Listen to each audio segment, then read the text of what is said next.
IAS institute నిర్వహిస్తున్న all India scholarship exam pass అవ్వండి. 2 years ఫీజులో 50% మాత్రమే పే చేయండి. పేరెంట్స్ కి ఒక్క మాట అడుగుతున్నా, మీలో ఎంతమంది మీ పిల్లలు ఫోన్ పట్టుకొని కూర్చుంటే బాధపడుతున్నారు? Facebook, Insta, WhatsApp, YouTube, games. అసలు స్మార్ట్ ఫోన్ లేకపోయినా బాగున్ను అని ఎంతమంది తల్లిదండ్రులు అనుకుంటున్నారు ఈరోజు? నాకు తెలిసి ప్రతి ఒక్క ఇంట్లో ఇదే భావనతో ఉంటారు కదా. అందుకే పిల్లలకు సోషల్ మీడియా బ్యాన్ చేయడానికి ప్రభుత్వాలు సిద్ధమవుతున్నాయి. ఇప్పుడు పిల్లలంతా ఫోన్, సోషల్ మీడియాకు అడిక్ట్ అయిపోయారు. చిన్నప్పుడు ఏడిస్తే ఊకోబెట్టుకోవడానికి, తమను డిస్టర్బ్ చేయకుండా ఉండడానికో తల్లిదండ్రులు స్మార్ట్ ఫోన్లు పిల్లలకు అలవాటు చేస్తున్నారు. అది కాస్త అడిక్షన్ గా మారిపోతుంది. దానికి తోడు కరోనా పుణ్యమా అని ఆన్లైన్ క్లాసులను అలవాటు చేసి విద్యా సంస్థలు పిల్లలను ఫోన్కు మరింత దగ్గర చేశాయి. తెల్లవారి నిద్ర లేచిన కాడ నుంచి రాత్రి పడుకునే వరకు ఫోన్ వదలని పరిస్థితి. స్కూల్, కాలేజీలకు కూడా ఫోన్ తీసుకెళ్లాల్సిందే. ఒకప్పుడు సెలవైతే గ్రౌండ్స్, వీధుల్లో రకరకాల ఆటలు ఆడేవారు కదా.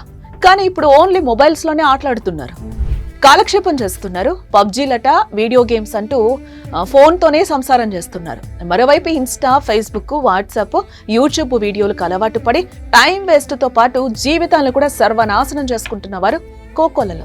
స్మార్ట్ ఫోన్ తో ఎంత ఉపయోగం ఉందో పిల్లల విషయంలో అంతే అపాయం కూడా ఉంది. కానీ ఏం చేస్తాం, తప్పదిక అంటూ ముందుకెళ్లిపోతున్నాం. కానీ ఆస్ట్రేలియా ప్రభుత్వం మాత్రం దీనిపై చర్యలకు సిద్ధమైంది. 16 ఏళ్లలోపు పిల్లలకు సోషల్ మీడియాను బ్యాన్ చేయబోతోంది.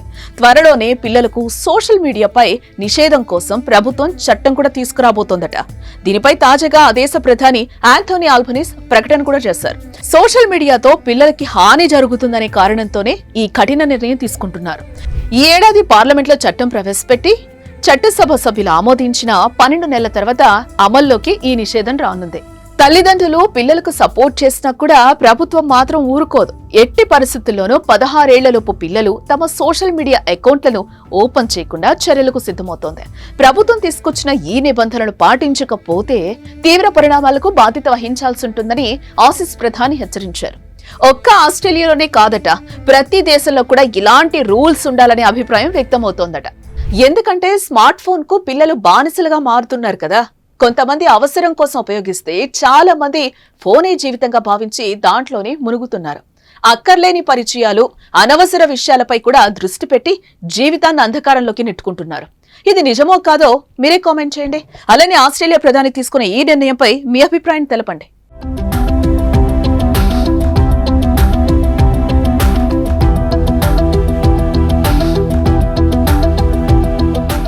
పర్సనల్ అండ్ బిజినెస్ ప్రమోషన్స్ కోసం కింది నెంబర్కి కాంటాక్ట్ చేయండి.